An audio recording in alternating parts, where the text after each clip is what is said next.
یہ اقتدار کے لیے چاپلوسی ہے، اقتدار کے لیے ایک فتنہ کر کے اور وہ بات کر کے جو آزاد کشمیر میں ایگزسٹ نہیں کرتی، اور پچھلے دنوں انہوں نے جو ڈرامہ کیا پاکستان کی حدود میں لوگوں سے احتجاج کروا کے، اور ایک آزاد کشمیر کا ایک سافٹ امیج جو تھا، پاکستان سے محبت تھی، اس میں جو نفرت اور جو دراڑ ڈالنے کی انہوں نے کوشش کی، یہ سارا اپنے اقتدار کا راستہ بنانے کے لیے وہ پرانے منفی ہتھ کنڈے استعمال کرنا چاہ رہے ہیں۔ آزاد کشمیر کے عوام باشعور ہو چکے ہیں، وہ ان سارے ہتھ کنڈوں کا سمجھ رہے ہیں۔ آج ہماری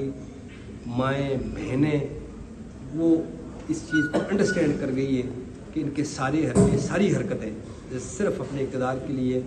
اور وہ جن کی خوشنودی حاصل کرنے کے لیے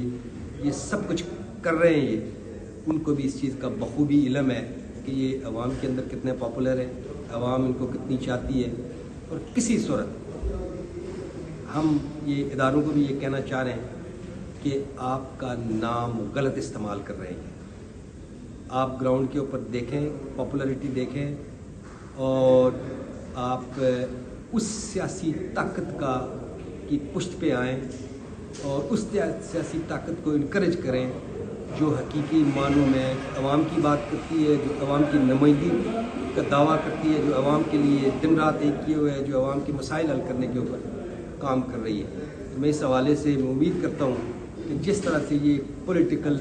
پارٹی بن کے، جس طرح سے اداروں کا غلط نام استعمال کر کے،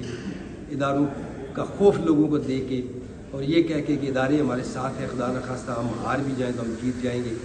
یہ میں خدارہ اداروں کو بھی کہتا ہوں کہ اس بات کو انڈرسٹینڈ کریں اور کسی ایسی اس پہ نہ جائیں۔ ادارے سب کا ڈیفنس کے لیے، اور میں سمجھتا ہوں کہ وہ ملک کی اس حوالے سے کام کر رہے ہیں